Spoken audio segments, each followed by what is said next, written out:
Next is Anna Schwendicke. She's head of the unit Market Supervision of Certified Service Providers and Products at the Federal Office for Information Security, with a background in engineering and previous roles in consulting at McKinsey, but also as a researcher at TU Dresden.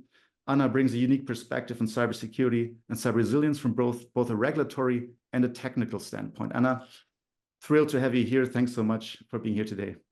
Yes, so we talked about devices, the infrastructure, and I'll talk more about policy, and I'll focus on the Cyber Resilience Act, which is a European regulation coming up, which will come into effect into the coming days. So it's been a little bit under the radar. Lots of people talked about the NIS directive, which is directed at operators and critical infrastructure, which has to be put in law in every single country. The Cyber Resilience Act is actually something that focuses on manufacturers, that's aiming at giving a level playing floor for everybody in terms of security. So the focus, contrary to the NIS, which is aimed at operators, is at the manufacturers. So you can ask the operators to use secure products, but if you don't have secure products on the market, it's going to get very difficult.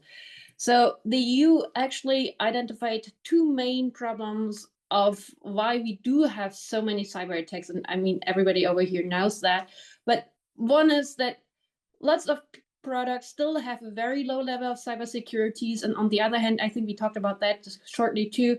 Lots of users don't understand about, are not informed well about security. So this is what the cybersecurity actually aims at, to create conditions where the development of secure products is actually, the vendors have to think about that, because if they don't do that, they're not allowed to on the European market going forward. They have to take security seriously throughout the whole product's life cycle, not only at placing on the market. And then on the other hand, allowing to create conditions that the users can take cybersecurity into account when they make a decision on to buy which country product they buy. So the whole thing is not based on something entirely new, but something that's new to the software industry. So it's based on a new legislative framework. So everybody who has traditional products and does the CE marking knows the overall process quite well. It's something new for software. Software so far hasn't been part of the NLF, the new legislative framework. But it's the same principal governments.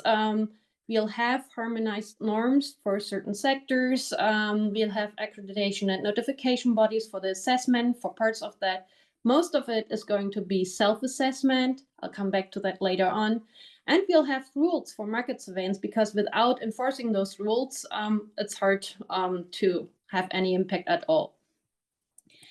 So traditionally, the CE marking has an upfront assessment. You do your risk assessment, you do your check against all those rules. I'm adhering to the standardization. You put the CE marking up front on the product and you can sell it on the European market. But cybersecurity isn't that stable. So something that's secure today doesn't have to be secure tomorrow. So this is why the CRA actually introduces new elements to the CE marking. And instead of focusing only on the upfront assessment, there'll be something like a support phase that the vendors can actually decide on themselves. Usually it's 5 years, but you can differ to the lower, to the higher end with justification. And during that time, manufacturers have to provide security updates to end users for free. They have reporting obligations for openly exploited vulnerabilities. They have to notify the authorities, have to notify the customers. So this is something new in order to make manufacturers take security more seriously. What's going to be included in the CRA? I didn't talk about that yet. So it's every product with digital elements. That's quite a lot. That includes software, entire software too. It's not only IoT, but it's software, pure software too. There are a couple of exceptions. So non-commercial open source is out of the scope. If you look into the text, we do have open source stewards for certain configurations. And there are a couple of industries that are already regulated on a sectorial basis, like cars, medical devices, and so on. So it's only 5 industries that are out of the scope.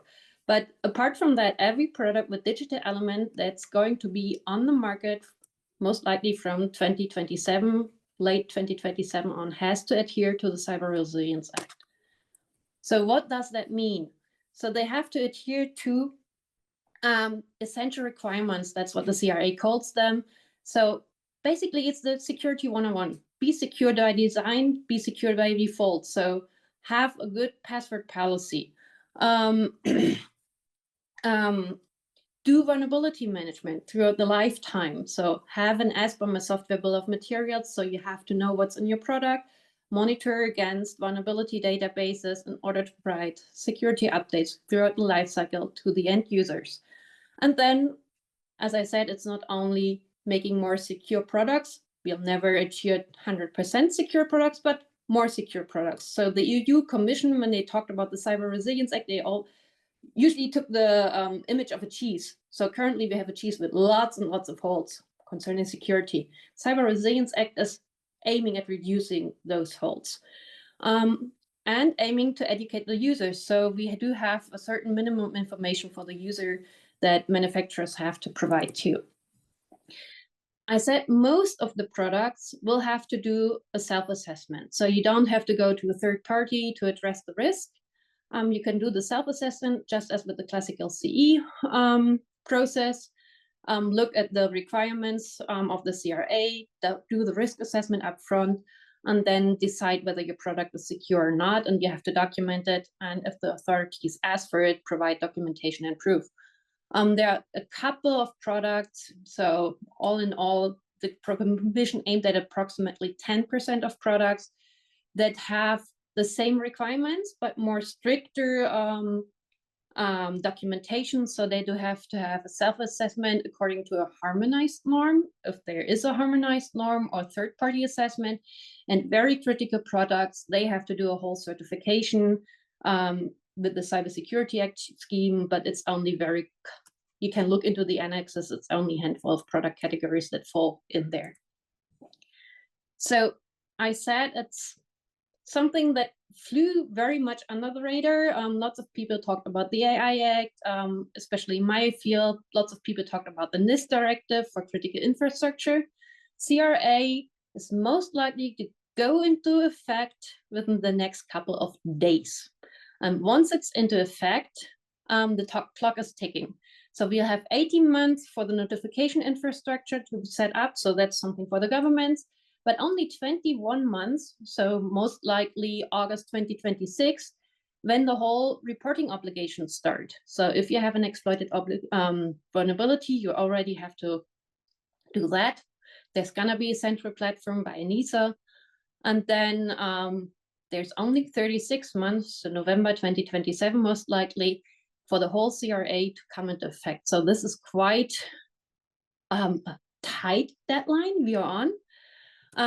As the BSI, we're providing or trying to help with guidelines. So we published a technical guideline. It's the TR, okay, no, I can't say that quickly in English.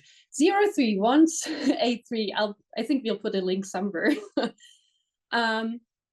So we started with requirements for the software bill of materials. It's one of the core elements to do the vulnerability report.